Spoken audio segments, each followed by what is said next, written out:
এই জায়গাটা কি আপনারা দেখতে পেয়েছিলেন? এই এই এই স্লাইডটা?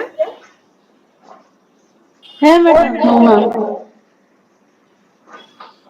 আচ্ছা, তাহলে আমরা DSM-5 পেরিয়ে এসেছিলাম। হ্যাঁ, তাহলে আমরা ডেভেলপমেন্টাল প্যাথোজেনেসিসে চলে এসেছিলাম, ইউনিট 3 যেটা DSM-5 স্লাইড 11। হ্যাঁ, কি বলছেন? একটু ইকো হচ্ছে, শুনতে পাচ্ছেন না। স্লাইড 11।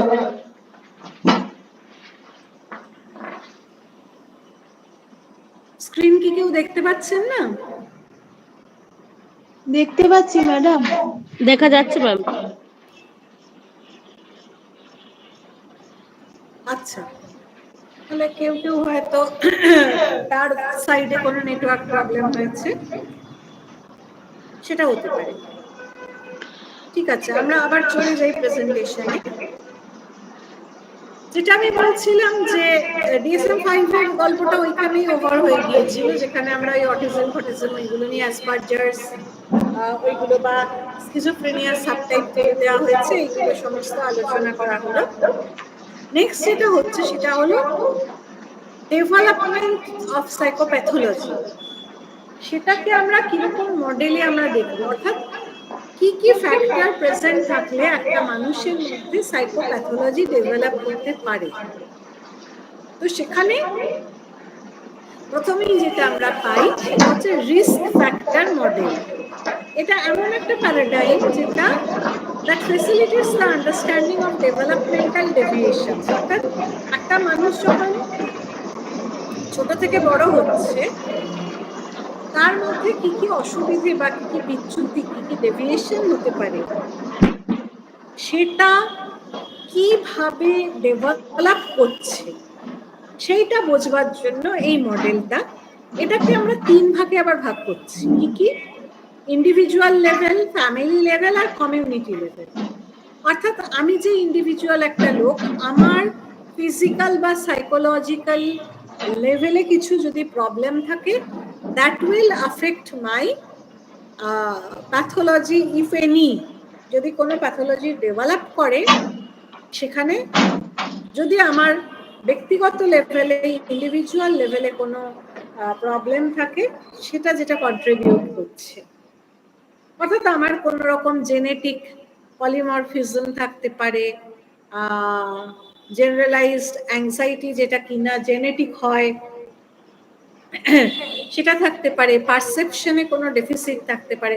অর্থাৎ আমার যে বেসিক সাইকোলজিক্যাল যে প্রসেসেস গুলো, সেটা কগনিটিভ হোক বা অ্যাফেক্টিভ, সেইখানে কিন্তু কোনো রকম প্রবলেম থেকে আমার প্যাথোলজি ডেভেলপ করতে পারে। এটা ইন্ডিভিজুয়াল লেভেল।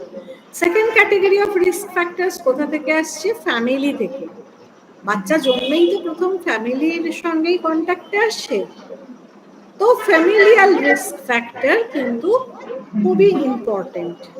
সেখানে একজন প্যারেন্ট যার কিনা একটা সিরিয়াস মেন্টাল ইলনেস আছে, he or she may contribute to the development of pathology in the child. কেন? দুভাবে। একটা হচ্ছে বাবা মার জেনেটিক যে প্রিডিসপোজিশন, সেগুলো পরের প্রজন্মে বাচ্চার মধ্যে মায়ের থেকে হাফ আর বাবার থেকে হাফ আসে, এটা আমরা সবাই জানি। আমাদের যে বেসিক বায়োলজি নলেজ আছে সেখান থেকে আমরা সবাই এই ব্যাপারটা জানি যে ক্রোমোসোম থ্রু ক্রোমোসোম, আমার দেহের মধ্যে 23 পেয়ার্স অফ ক্রোমোসোম আছে, তার হাফ আসে আমার মায়ের থেকে, হাফ আসে বাবার থেকে। দিয়ে আমি আবার 46টা ক্রোমোসোম নিয়ে আমি একজন হিউম্যান চাইল্ড হিসেবে বড় হয়ে উঠি। তো থ্রু জিনস, এবং ওই নো যে ক্রোমোসোমের মধ্যে জিনস থাকে যেটা কিনা আমার ফোর ফাদারের কিছু ক্যারেক্টারিস্টিক্সকে আমার মধ্যে এনে নিতে পারে। সেটা একটা দিক ফ্যামিলি লেভেলে। আর একটা দিক হলো যেটা আমি ছোট থেকে দেখে শিখছি, ফ্যামিলি ডাইনামিক্স। যেমন একটা বাচ্চাকে যদি স্কেপগোট বানানো হয়, যে যারই যা অসুবিধে হচ্ছে ওই বাচ্চাটার ওপরই ফ্রাস্ট্রেশন বের করা হচ্ছে, যার উপর চাইল্ড অ্যাবিউজ করা হচ্ছে, সে কিন্তু বড় হলে তার মধ্যে সাইকোপ্যাথোলজি ডেভেলপ করার হাই চান্স। আর লাস্টটা হচ্ছে কমিউনিটি লেভেল। এমন কোনো সমাজে যদি একটা মানুষ বড় হয় যেখানে কিছু ডিস্টর্টেড ভ্যালুজ আছে, ডিস্টর্টেড নর্মস আছে, তাহলে কিন্তু তার মধ্যে প্যাথোলজি ডেভেলপ করবে। নেক্সট কি বলছে, কজাল ফ্যাক্টরস। কজাল ফ্যাক্টরস যেগুলো রয়েছে সাইকোপ্যাথোলজি, অর্থাৎ একটা থাকছে আমার রিস্ক ফ্যাক্টর, যেখানে যেগুলো প্রেজেন্ট থাকলে ডেভেলপ করতে পারে, করবেই নয়। আর কজাল ফ্যাক্টরস হচ্ছে ডেভেলপ করেছে সাইকোপ্যাথোলজি, তার পেছনে কি কি ফ্যাক্টরস থাকতে পারে। দেখুন, কোনো মানসিক অসুখের ক্ষেত্রে ঠিক এটা শারীরিক অসুখের থেকে এখানেই আলাদা। শারীরিক অসুখে আপনি বলতে পারবেন এই পার্টিকুলার ভাইরাসের ফলে আমার এই সমস্যাটা হচ্ছে, কিন্তু মেন্টাল ডিসঅর্ডারের ক্ষেত্রে এরকম পিন পয়েন্ট করে কিছুই বলা যায় না, because psychology itself is a multivariate situation. কোনো বিহেভিয়ারকে একটা সিঙ্গল ভেরিয়েবল, একটা সিঙ্গল ফ্যাক্টর, একটা সিঙ্গল কজ দিয়ে কখনোই এক্সপ্লেন করতে পারি না। অনেকগুলো ফ্যাক্টরস প্রেজেন্ট থেকে একটা বিহেভিয়ারকে জেনারেট করে। অ্যাবনর্মালিটির ক্ষেত্রেও তাই। সেই জন্য আমরা কখনো কজেস অফ অ্যাবনর্মালিটি বলবো না, বলবো কজাল ফ্যাক্টরস। এই ফ্যাক্টরসগুলোকে বোঝার জন্য বিভিন্ন ধরনের পয়েন্টস নেওয়া হয়েছে, যেমনটি আমরা প্রথমেই বললাম ওই আপনার হিস্ট্রি পড়ার সময় যে সাইকোডাইনামিক, হিউম্যানিস্টিক, এটা ওটা সেটা, এখানেও ঠিক সেই রকমই আছে। এখানেও আমরা তিন ভাগে ভাগ করতে পেরেছি। বায়োলজিক্যাল, যেখানে শুধুমাত্র নার্ভাস সিস্টেমের ডিসঅর্ডার, এন্ডোক্রাইন সিস্টেমের ডিসঅর্ডার, এগুলোর উপর ফোকাস করা হচ্ছে। মনে করা হচ্ছে সব সাইকোপ্যাথোলজি এখান থেকেই আসে। জেনেটিক ভালনারেবিলিটি, নিউরোএন্ডোক্রাইনাল সিস্টেম, এইগুলোর উপর ফোকাস করা হচ্ছে। কোনো কোনো ক্ষেত্রে সত্যি এইগুলোই ফ্যাক্টরস থাকে যেগুলো একটা সাইকোপ্যাথোলজিকে প্রাইমারিলি ডেভেলপ করে। এছাড়া আছে সাইকোসোশাল ভিউ পয়েন্ট, যার মধ্যে ইমোশনাল ফ্যাক্টরসগুলোকে অনেক বেশি জোর দেওয়া হয়েছে, যেমন prenatal deprivation, separation of parents বা সেপারেশন ফ্রম পেরেন্টস। সিঙ্গল প্যারেন্টিকেও মানুষ হতে পারে, বা পেরেন্টরা কাউকে একজনকে অনাথ আশ্রমে ফেলে দিয়ে গেল, এরকম হতে পারে কোনো বাচ্চাকে।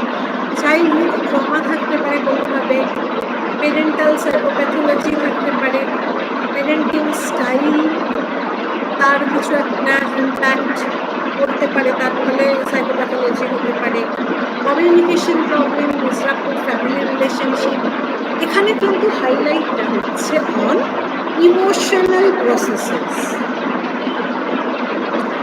আর লাস্টলি যেটাকে আইডেন্টিফাই করা হচ্ছে সেটা সোশিও কালচারাল ভিউ পয়েন্ট। সেখানে ওই কমিউনিটি লেভেলে risk model, risk factor community level যেটা, সেটা আপনার এই সোশিও কালচারাল ভিউ পয়েন্টে কাভার হচ্ছে। সেখানে যেমন low socioeconomic class, disorder engendering social roles, prejudice and discrimination, economic, employment problem, social change, uncertainty, এই সমস্তগুলো কিন্তু মনে করা হয় সাইকোপ্যাথোলজির ডেভেলপমেন্টে কোনো না কোনোভাবে কন্ট্রিবিউট করছে। নেক্সট ইউনিট 4-এ আমরা ইন্ট্রোডিউসড হব উইথ চাইল্ডহুড মেন্টাল ডিসঅর্ডার্স। এটা দিয়েই আমাদের প্রথম প্যাথোলজির পার্টটা শুরু হচ্ছে।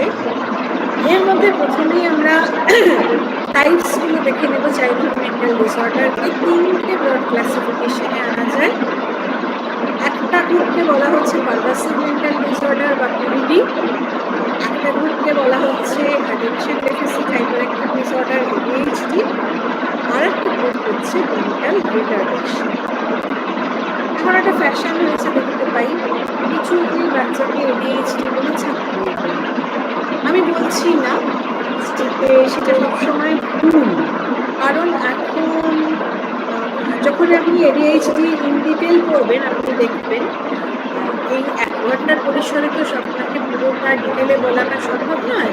আপনারা এরপর অবশ্যই বই পড়বেন এবং সেখান থেকে প্রশ্ন থাকলে অবশ্যই সেটা নিয়ে আলোচনা হওয়ার জায়গা আছে, যদিও 1 ঘন্টার মধ্যে এত কিছু হওয়া তো মুশকিল। তবুও আমি বলছি এই অ্যাটেনশন ডেফিসিট হাইপারঅ্যাক্টিভ ডিসঅর্ডারের কিন্তু বিভিন্ন কজাল ফ্যাক্টরস আছে, সেগুলো সত্যি এখন এত বেশি বেড়ে গেছে যে সেখানে একটা এই ধরনের কন্ডিশন ডেভেলপ করার একটা পসিবিলিটি বেড়ে গেছে। তাও কাউকে একটা মার্ক করার আগে বা স্ট্যাম্প করার আগে আমাদের বোধহয় আরেকটু কেয়ারফুল হতে হবে। আমরা শুরু করছি এখানে এই পার্টটাকে পিডিডি দিয়ে বা পারভাসিভ ডেভেলপমেন্টাল ডিসঅর্ডার দিয়ে। এটাকে কেন পারভাসিভ বলা হচ্ছে? কারণ এটা অলমোস্ট একটা বাচ্চার সব ধরনের ডেভেলপমেন্টকে অ্যাফেক্ট করছে, পারভেড করছে, অল পারভেডিং। তার বেসিক স্কিল অ্যাফেক্টেড হচ্ছে, সোশ্যালাইজেশন অ্যাফেক্টেড হচ্ছে, কমিউনিকেশন, ইমাজিনেশন ইউজ করা, এই সবগুলো জিনিস অ্যাফেক্টেড হচ্ছে। এর মধ্যে কি আছে? Autism, Asperger's, childhood disintegrative disorder, Rett syndrome and pervasive developmental disorder, যেটাকে অন্যভাবে স্পেসিফাই করা যায় না। এই নট আদারওয়াইজ স্পেসিফাইড বা এনওএস, এটা আপনারা প্রত্যেক ডিজিজেই দেখবেন। কারণ এরকম কিছু কন্ডিশন থাকবেই, পেশেন্ট নিয়ে আসবেই, যেটাকে আপনি খুব ক্লিয়ার কাট কোনো প্রোটোটাইপেই ফেলতে পারবেন না, কখনোই এনওএসে ফেলে দিতে হবে। অটিজম আমরা সবাই জানি, অটিজমের বেসিক গন্ডগোল হয় সোশ্যাল ইন্টারাকশনে। বাচ্চা ইন্টারাক্ট করতে পারে না, আই কন্ট্যাক্ট করতে পারে না, কমিউনিকেট করতে পারে না। তারা প্রিটেন্ড প্লে মানে বাচ্চারা নিজেরা করে নিজেদের মনে যে খেলে, সেইটা অটিস্টিক বাচ্চারা পারে না। এবং তারা কমিউনিকেশনটাও পারে না। তাদের অ্যাক্টিভিটি এবং ইন্টারেস্টের রেঞ্জও লিমিটেড হয় এবং এদের বেশিরভাগ ক্ষেত্রে, সব ক্ষেত্রে না হলেও দেখা যায় কিছুটা মেন্টাল রিটার্ডেশন আছে। এরই একটা ভ্যারিয়েন্ট হচ্ছে অ্যাসপারজার সিনড্রোম, যেটা ওই DSM-5-এ আলাদা করে দেওয়া হয়েছে। সেখানে কি দেখছি আমরা? এদের সোশ্যাল ইন্টারাকশন বা কমিউনিকেশনে সমস্যা থাকে, ইন্টারেস্টের রেঞ্জ ন্যারো হয়, কিন্তু এদের ইন্টেলিজেন্স লেভেল ডেফিনেটলি অ্যাভারেজ বা অ্যাবভ অ্যাভারেজ থাকে। এবং ল্যাঙ্গুয়েজ এবং কগনিশনের ক্ষেত্রে তারা মোটামুটি কিন্তু ডেভেলপ করতে পারে যদি তাদেরকে প্রপারলি অ্যাসিস্ট করে। এদের একটা গন্ডগোল হয় কি, কনসেন্ট্রেশনের সমস্যা থাকে আর কোঅর্ডিনেশন ইন দ্য সেন্স তারিজম ইনপার্ট দেখেছেন কি দেখায় ওখানে, যে ওখানে তো লার্নিং ডিফিকাল্টি দেখিয়েছে, এলডিডি বা ডিসলেক্সিয়া, ডিসগ্রাফিয়া, ওই ধরনের জিনিসগুলো দেখিয়েছে। কিন্তু তার সঙ্গে একটা খুব কেয়ারফুলি অবজার্ভ করার মতন একটা জিনিস দেখিয়েছে, সেটা হলো কোঅর্ডিনেশন এবং ওরিয়েন্টেশনের অভাব। ঈশান বলে যে বাচ্চা ছেলেটি, সে হাঁ করে উপরে তাকিয়ে একটা মিস্ত্রির রং করা দেখছে, বাট হি ডাজন্ট নো যে ঠিক কোনভাবে তার আই হ্যান্ড মোটর কোঅর্ডিনেশন বা তার বডি কোঅর্ডিনেশন কেমন হলে, মোটর কোঅর্ডিনেশনটা কেমন হলে, কোথায় দাঁড়ালে তার গায়ে রং করবে না, সেটা সে ঠিক করতে পারে না। তাকে বলা হচ্ছে একটা বল ছুঁড়ে দেওয়ার জন্য, সে প্রপারলি ওটা ছুঁড়তে পারে না। একদিকে ছুঁড়বে বলে মনে করে অন্যদিকে ছুঁড়ে ফেলে, অর্থাৎ তার ওরিয়েন্টেশনের একটা সমস্যা আছে, তার আই হ্যান্ড মোটর কোঅর্ডিনেশনের সেখানে একটা সমস্যা হচ্ছে। তো অ্যাসপারজারদের বুদ্ধিশুদ্ধি ভালো হলেও তাদের কিন্তু এই সমস্যাগুলো থেকেই যায়। ফলে তারা একটু সংকুচিত হয়ে যায়, মিশতে পারে না, একটু আইসোলেটেড হয়ে যায় এমনিতেই, এবং তার অন্য ধরনের কিছু তো অসুবিধে, সোশ্যাল ইন্টারাকশন বা কমিউনিকেশনে অসুবিধে তো থাকেই। চাইল্ডহুড ডিসইন্টিগ্রেটিভ ডিসঅর্ডারে আমরা কি দেখছি? সমস্ত ইয়েগুলো ভালোই হচ্ছে, ডেভেলপমেন্টগুলো, কিন্তু at some point between 2 to 10 years of age এমন কিছু তার ইলনেস হচ্ছে, কোনো অসুস্থতা, যার ফলে সে যা স্কিল অ্যাকোয়ার করেছিল অসুস্থতার আগে সেগুলো সে হারিয়ে ফেলছে এবং তার সোশ্যাল এবং ল্যাঙ্গুয়েজ স্কিল হারিয়ে যাচ্ছে। তাদের অন্য যে ফাংশনের যে কন্ট্রোলগুলো, যেমন বাওয়েল মুভমেন্ট, ব্লাডার কন্ট্রোল, সেইগুলো লুজ করছে তারা। রেড সিন্ড্রোমে কি দেখছি, এটা কাইন্ড অফ পিডিডি যেখানে কিনা ফিজিক্যাল ডেভেলপমেন্টেই কিছু সমস্যা থাকছে। কোনো না কোনো পয়েন্টে তারা মোটর বা মুভমেন্ট স্কিলের একটা তাদের সমস্যা হচ্ছে, যেমন ওয়াকিং, কীভাবে তারা হ্যান্ডগুলোকে ইউজ করবে, অ্যাসপারজারদের মতো নিজেরও একটা পুয়ার কোঅর্ডিনেশন থাকছে। আর এনওএস যারা, তাদের মধ্যে মেন যেটা আইডেন্টিফাই করা যায়, কমিউনিকেট করতে পারে না, খেলতে পারে না, অন্যদের সঙ্গে ইন্টারাক্ট করতে পারে না, আর কিছুটা এর সঙ্গে ক্যাটাগরির সঙ্গে মিলেছে, কিন্তু অটিস্টিক বলা যায় না তাদের, কারণ তাদের সোশ্যাল ইন্টারাকশন যথেষ্ট থাকে। আর লাস্টলি মেন্টাল রিটার্ডেশন, যেটা কিনা একটা ডেভেলপমেন্টাল ডিসএবিলিটি, যেটা 18 বছরের আগেই এক্সপ্রেসড হবে। It is defined as an intellectual functioning level that is well below average, and there are significant limitation in daily living skill, যেটাকে আমরা অ্যাডাপটিভ ফাংশনিং বলছি। আর এই যে পুয়ার ইন্টেলেকচুয়াল লেভেল, এটা কিভাবে মেজার্ড হচ্ছে? By standard tests of for intelligence question. যে সমস্ত ইন্টেলিজেন্স টেস্ট বাজারে রয়েছে, যা দিয়ে সবাইকেই মাপা হয়, সবার বুদ্ধি মাপা হয়, সেটার পরিপ্রেক্ষিতেই যখন একজনের স্কোর অ্যাভারেজের থেকে বেশ খানিকটা কম হচ্ছে এবং তার বিহেভিয়ারেও সেটা রিফ্লেক্টেড হচ্ছে, সে তার মধ্যে খুব একটা কিছু নর্মাল লোকেদের মতো স্কিল দেখা যাচ্ছে না, তখন আমি সেটাকে, এবং সে পুরো জিনিসটাই ঘটছে 18 বছর বয়স হওয়ার আগে, অর্থাৎ তার ফুল ব্রেন ডেভেলপমেন্টের আগেই হচ্ছে, এবং সেটা থাকছে কিন্তু through out the adult. A diagnosis of mental retardation is made if an individual has an intellectual functioning level well below average and significant limitations in 2 or more adaptive skill areas. Naturally, আমার বুদ্ধি কম থাকলে আমি daily living এর জন্য যেগুলো দরকার, ধরুন খুব বেশি রকম রিটার্ডেশন হলে সে নিজের টেক কেয়ারটাও করতে পারবে না, জামার বোতাম লাগানো, খোলা, ভালো করে দাঁত ব্রাশ করা, নিজেকে পরিচ্ছন্ন পরিপাটি রাখা, একটা জায়গা থেকে অন্য জায়গায় যাওয়া, ট্রাভেল করা, এইগুলোই সে করতে পারবে। বাকি তো তার অনেক পরের কথা, পড়াশোনা করা কিংবা জব করা, সেগুলো তো অনেক বাদে আসছে। এই যে বেসিক জিনিসগুলো, সেগুলোই করতে তার অসুবিধে হবে। এবং দেখা যাচ্ছে, যেহেতু এটা আমি স্ট্যান্ডার্ড টেস্ট দিয়ে মেশার, কেউ কিছু বলতে চান কি? গুড ইভিনিং ম্যাম, সঙ্গীতা বলছি এখানে। সরি আপনাকে ইন্টারাপ্ট করলাম ম্যাম। আমার একটা কোয়েশ্চেন ছিল।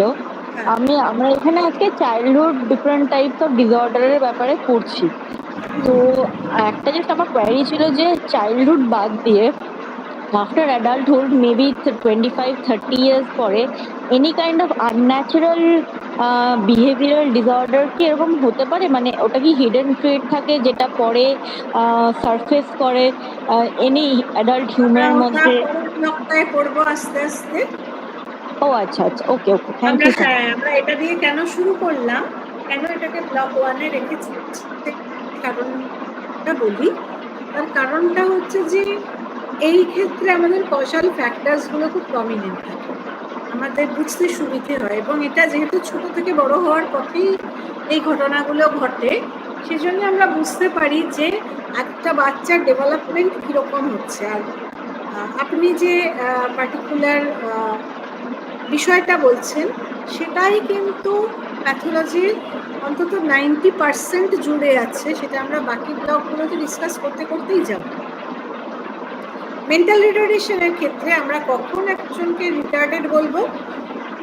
আমি বলছিলাম তো যে এটা আইকিউ এর একটা স্ট্যান্ডার্ড টেস্ট দিয়ে মেপে আমি বলছি সে রিটার্ডেড কি রিটার্ডেড নয়, যেখানে তার আইকিউ স্কোরটাকে মেজার করা যাচ্ছে বা আইকিউ যে কোশ্চেনটা সেটা ক্যালকুলেট করা যাচ্ছে।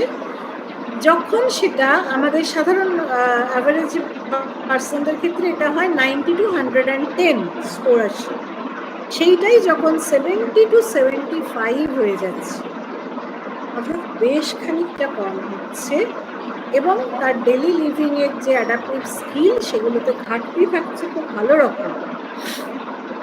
এবং এই যে বললাম যে পড়াশোনা বা কাজ করা তো দূরের কথা, তার সাধারণ রোজগার কাজকর্ম করতেই খুব অসুবিধা হচ্ছে।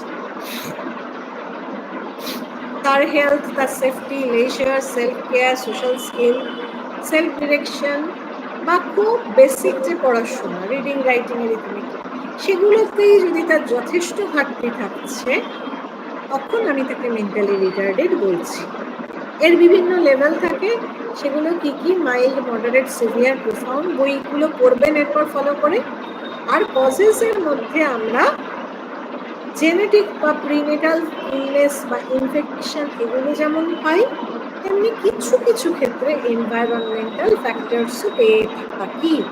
অর্থাৎ আমার যদি খুব ডিপ্রাইভিং এনভায়রনমেন্ট হয়, বা যদি আমার জাস্ট আফটার দ্য বার্থ সেই যে কন্ডিশন, যেটা নিউবর্ন নিওনেটাল যে কন্ডিশন, সেখানে যদি আমার কোনো এনভায়রনমেন্টাল ট্রমা ঘটে, কোনো হেড ইনজুরি ঘটলো, কোনো সিরিয়াস এক্সপোজার টু মানে রেডিয়েশন বা খুব বাজে ধরনের কেমিক্যালে একটা এক্সপোজার ঘটলো, কোনো সিরিয়াস ইলনেস হলো, এই সবগুলো থেকেই কিন্তু মেন্টাল রিটার্ডেশন ডেভেলপ করতে পারে। এমনকি একটা চিপসের প্যাকেট যে বাচ্চাদের আমরা আহ্লাদ করে খেতে দিয়ে থাকি না, যার গায়ে বেশ একটা উজ্জ্বল রঙের ইয়ে থাকে, লেজের প্যাকেট, কুরকুরে লেজ, ভীষণ ব্রাইট কালার দিয়ে যার কাভারটা করা হয়ে থাকে, প্যাকেজিংটা হয়ে থাকে চকচকে ব্রাইট, সেই যে রঙগুলো, সেই রঙের মধ্যে শিশে থাকে। ছোট বাচ্চাকে যদি সেটা খুব বেশি দেওয়া হয়, সেটাও তার ব্রেন ডেভেলপমেন্টে সমস্যা তৈরি করবে, আর তাকে মেন্টাল রিটার্ডেশনের দিকে নিয়ে যেতে পারে, যাবেই বলছি না, যেতে পারে। তো এই ছিল মোটামুটি ব্লক 1। আগামীকাল আমরা ব্লক 2 আলোচনা করব। আমি এখানে প্রেজেন্টেশন অফ করছি।